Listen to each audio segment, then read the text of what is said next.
नमस्कार, मैं हूं प्रीति रॉय और स्वागत है आपका स्वदेश वाणी में। झारखंड विधानसभा के हंगामे के बीच एक विधेयक पारित किया गया जिसके तहत निजी क्षेत्र में 40,000 रुपए प्रति माह तक के वेतन पाने वाली नौकरियों में स्थानीय लोगों के लिए 75% आरक्षण का प्रावधान किया गया है। देखिए ये रिपोर्ट। झारखंड राज्य में निजी क्षेत्र में स्थानीय उम्मीदवार रोजगार विधेयक 2021 के अधिनियमित हो जाने पर आंध्र प्रदेश और हरियाणा के बाद ऐसा तीसरा राज्य बन जाएगा जहां निजी क्षेत्र में स्थानीय लोगों को रोजगार प्रदान करने वाला कानून है।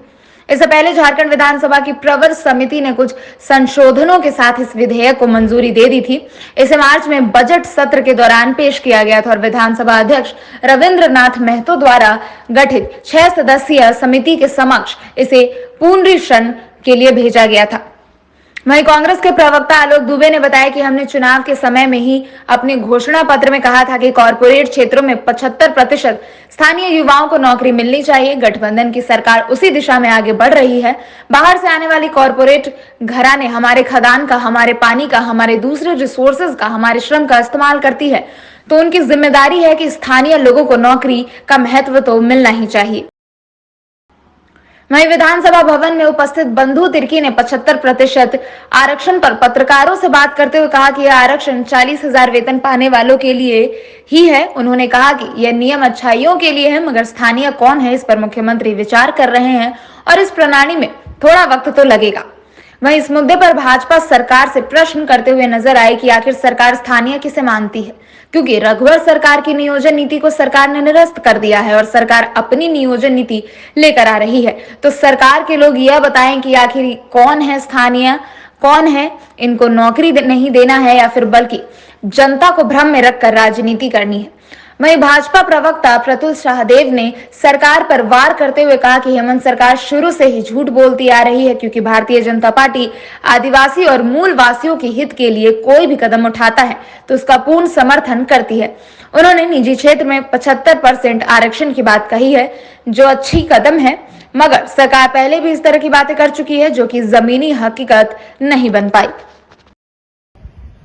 देखिए, चुनाव के समय हमने अपने घोषणा पत्र में यह वादा किया था कि निजी क्षेत्रों में 75% स्थानीय युवाओं को नौकरी मिलना चाहिए। गठबंधन की सरकार उसी दिशा में आगे बढ़ रही है। बाहर से आने वाली कारपोरेट घराने हमारे खदान का, हमारे पानी का, हमारे दूसरे रिसोर्सेस का इस्तेमाल करती है, हमारे श्रम का भी इस्तेमाल करती हैं।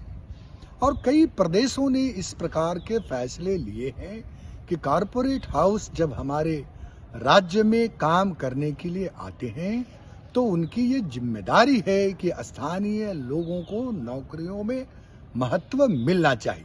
इसलिए राज्य सरकार का यह फैसला हमारे घोषणा पत्र में शामिल था। इसलिए प्रदेश कांग्रेस कमेटी इस निर्णय का स्वागत करती है और यह एक स्पष्ट संदेश है देश के उद्योगपतियों को कि झारखंड में जब आप उद्योग लगाने के लिए आते हैं और काम कर रहे हैं तो स्थानीय युवाओं को प्राथमिकता मिलनी चाहिए। आदिवासी युवकों को, दलित युवकों को, महिलाओं को, बच्चियों को, इन सभी लोगों को उनकी योग्यता के आधार पर 75% अवसर प्रदान होने चाहिए। पानी का पानी हो जाएगा, ये बात तो हमने पहले कह चुका था, आप सभी लोगों को मालूम होगा। कमेटी की बात तो हम ही बोला था। अगर बीजेपी सोचता होगा इसमें कि हम हार गए, जीत गए, तो उसका ये बेवकूफ़ी है। बता रहे हैं, ये आप सारे लोग इसका साक्षात गवाह है कि मैं फर्स्ट डे से बोल रहा हूँ, शुरू से बोल रहा हूँ कि एक कमेटी कुछ बना दिया जाए। और हम तो कह रहे थे किसी चलते सत्र में इसको आपको करा देना चाहिए था। इसके बारे में हम पहले कह चुके हैं। राज्य का कितना पैसा खर्च हुआ इस सत्र में और क्या क्या आप इसमें काम करने वाले थे, क्या कर पाए? कि काम क्या हुआ ये आप लोगों से छिपा हुआ नहीं है, लेकिन ये बहुत ही चिंता का विषय है। हम चाहेंगे कि इस तरह का ऐसे सदन में इस तरह का जो व्यवधान होता है, माननीय लोगों के द्वारा व्यवधान किया जाता है, लाया जाता है, ऐसा इसकी पुनरावृत्ति ना हो, यही कहेंगे। सरफराज जी का आपका और ये प्रदीप जी का बात को बाबूलाल मंडी जी डिनाई कर दिया। बाबूलाल जी क्या करेंगे नहीं करेंगे ये मैं बोल रहा हूँ, बंधु तिर्की बोल रहा हूँ, कांग्रेस पार्टी का कार्यकारी अध्यक्ष बोल रहा हूँ। मैं तो आपको बहुत पहले ही कह चुका था कि एक कमेटी बना दी जाए। मैं पहले कह चुका हूँ उसमें। अब बाबूलाल क्या बोल रहा है नहीं बोल रहा है तो मैं क्या बंधु बोलूं? जी निजी कंपनियों में 75% आरक्षण दिया जा रहा है स्थानीय लोगों को, ये कैसा पहल है? देखिए, सबसे पहले तो ये 75% जो आरक्षण, उसमें 40,000 तक तनख्वाह वेतन पाने वालों के लिए, तब है कि स्थानीय कौन, इस पर आपको उसका परिभाषित करना है। माननीय मुख्यमंत्री जी कल सदन से इस बात को कहें, उनकी मंशा साफ है। उन्होंने तो ये भी कहा कि जातिगत जनगणना पर भी उन्होंने जो विचार रखे हैं, प्रधानमंत्री से मिलने की बात जो कहा है, ये भी बिल्कुल सराहनीय है। साथ साथ में स्थानीयता के बारे में, नियोजन के बारे में उनके द्वारा कहा गया, पूरा पिछड़ी जाति के बारे में कहा गया। तो ऐसा नहीं कि मुख्यमंत्री इन चीज़ों के प्रति गंभीर नहीं है। सो बात है, मुख्यमंत्री खुद कह रहे हैं। सवाल है कि नियम नीति उति बनाने में थोड़ा टाइम लगता है। पहले की सरकार तो बनाया नहीं, तो मुख्यमंत्री बहुत ठोक ठाक के नीति बना रहे हैं, नियम बनवा रहे हैं, उसमें लगे हुए, तो थोड़ा समय तो लगेगा ही। चलिए, थैंक यू। देखिए, हेमंत सरकार ने इतनी बार झूठ बोला है और इतनी बार यू टर्न किया है कि इनकी बातों पर विश्वास करना बहुत मुश्किल होता है। सामान्य तौर पर भारतीय जनता पार्टी आदिवासी मूलवासियों के हित के लिए कोई भी कदम उठता है तो उसका पुरजोर समर्थन करती है। इन्होंने 75% आरक्षण की बात कही है निजी क्षेत्र में, ये एक अच्छा कदम है, लेकिन इस सरकार के ट्रैक रिकॉर्ड को आपको देखना होगा। इन्होंने पहले वर्ष 5 लाख नौकरियां देने की बात कही थी, नहीं दी। इस वर्ष को नियुक्ति वर्ष घोषित किया था, अभी तक एक विज्ञापन नहीं निकला। 30 लाख किसानों के ऋण माफी की घोषणा की थी, बात कुछ चंद हजार पर आ गई। तो ये सरकार पूरे तरीके से यू टर्न मारने वाली सरकार है, अपने वादों से पलटने वाली सरकार है। इस पलटू सरकार की किसी भी बात पर यकीन करना बड़ा मुश्किल है।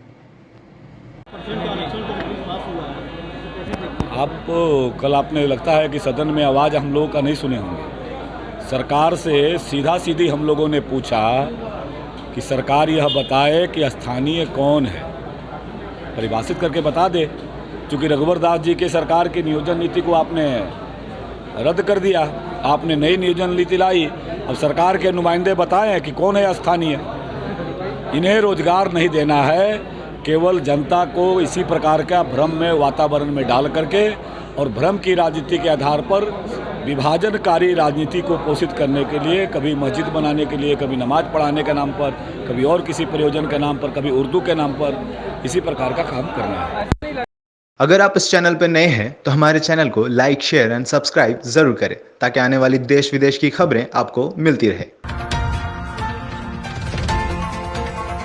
स्वदेश वाणी।